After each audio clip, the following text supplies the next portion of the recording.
Bonjour à tous et bienvenue dans une nouvelle vidéo. Aujourd'hui, je vais vous parler du SGR12.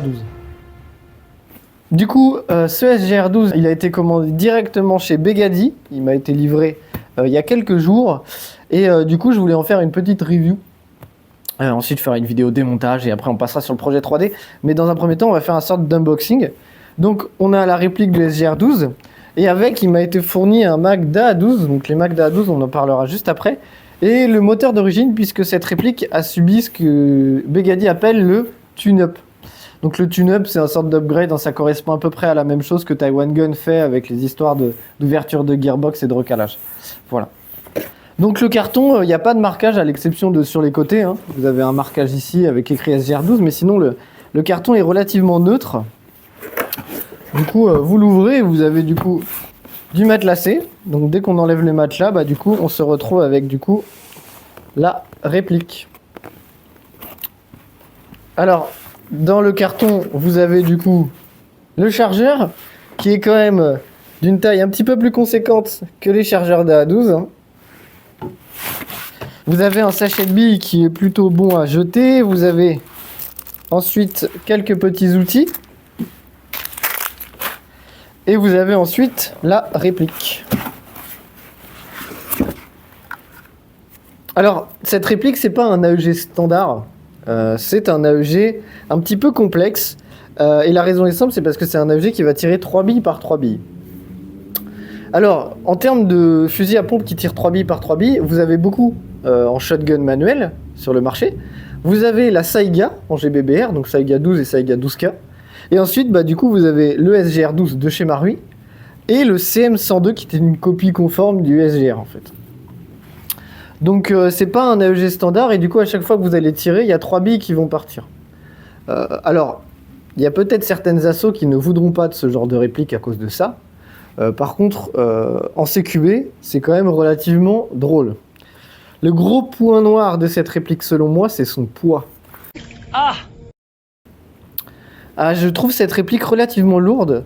Et pour avoir discuté avec un propriétaire, nain d'ailleurs, qui a un SGR12 et qui a fait quelques créations en 3D, que je vous mettrai d'ailleurs, il a dit que c'était super lourd et que ça lui permettait de se faire les bras en CQB. Ce qui, factuellement, est pas si faux. Cette réplique, elle a une crosse en polymère, un lower en polymère avec le grip, etc. Et vous avez le upper qui est majoritairement en métal et c'est ça qui fait le plus gros du poids. Une autre composante aussi du poids lourd de cette réplique, c'est l'ensemble entier de la gearbox. Et du coup, ça me permet d'introduire l'interne. En interne, cette réplique, elle est très particulière. L'interne est très massif et très gros. Vous avez du coup 3 canons, 3 blocs hop-up, 3 nozzles, 3 cylindres. Et vous avez un piston un petit peu particulier qui, justement, est un 3 en 1. Vous avez ensuite les gears et un moteur. Voilà. Alors moi, je trouve ça très intéressant. Mais c'est relativement massif. Je m'attendais à ce que ça soit beaucoup plus gros la gearbox et je la trouve finalement relativement fine. Mais ça, on en reparlera quand je la démonterai. Alors en termes de sécu, on est un peu similaire à une M4. Donc du coup, vous avez ce sélecteur-là. Alors là, dans le cas de cette réplique, comme je vous disais, comme elle est allemande, on aura semi-semi, même si le marquage c'est du full. Alors, ce que je vous disais justement sur les mags, du coup, vous avez le mag release juste ici. Vous sortez votre mag, donc ça c'est un mag de SGR12. Et là, on a ici un mag de A12 du coup, alors.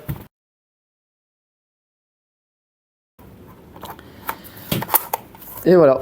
Et du coup, là, moi, je trouve ça un petit peu plus sympa, du coup. Parce que, du coup, le mag est plus court. Moi, j'ai vraiment du mal avec les mags longs.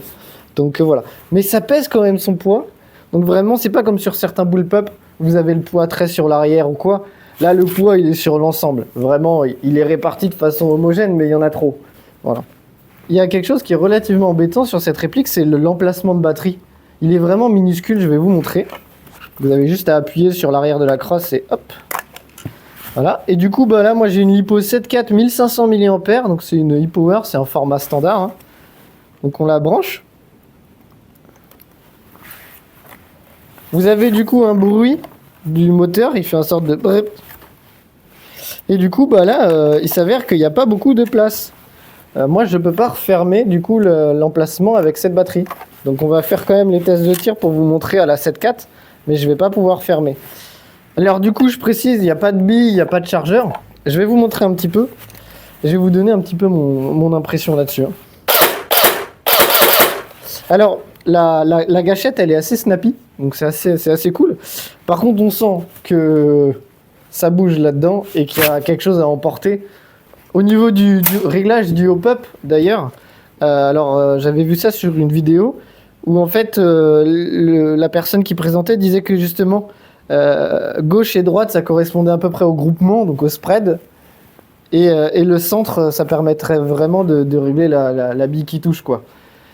Donc en fait on peut dire un petit peu que ces trois réglages, c'est un réglage de précision aléatoire ou non. Voilà, c'est assez drôle. Alors, je pense personnellement que ça mériterait quand même d'être un petit peu plus réactif pour un shotgun. Alors là, c'est de la 7.4, peut-être qu'à la 11.1, il est un petit peu plus réactif. Le tarif de cette réplique, il n'est pas dans la fourchette basse. Après, ça reste un produit assez unique, hein. C'est pas une réplique avec un système qu'on trouve tous les 4 matins. On retrouve quand même une gearbox qui a demandé énormément de temps de conception, etc. pour arriver à ce résultat-là. Après, est-ce que cette réplique, elle est jouable dans toute situation? Non. Je pense que l'usage va se limiter uniquement au CQB et vraiment à la courte portée, hein. Faut savoir que comme vous avez 3 billes qui partent, il y en a une qui fera la trajectoire que vous voulez, et les 2 autres, elles feront un petit peu leur vie, quoi. Alors, pour conclure cette vidéo, du coup, moi, cette réplique-là, l'externe, en tout cas, je ne vais pas y toucher. Moi, je vais récupérer l'interne de cette réplique et je vais concevoir autour, du coup, une réplique de shotgun un petit peu particulière. Du coup, je vous invite à surveiller les réseaux sociaux. Je poste souvent des choses, donc n'hésitez pas à regarder pour avoir des updates. Vous avez tout en description. Si la vidéo vous a plu, n'hésitez pas à vous abonner, mettre la cloche des notifications et mettre un commentaire. Si vous avez deviné le projet qui arrive, n'hésitez pas aussi à le dire en commentaire. Et on se retrouve du coup pour reparler de ce SGR très bientôt.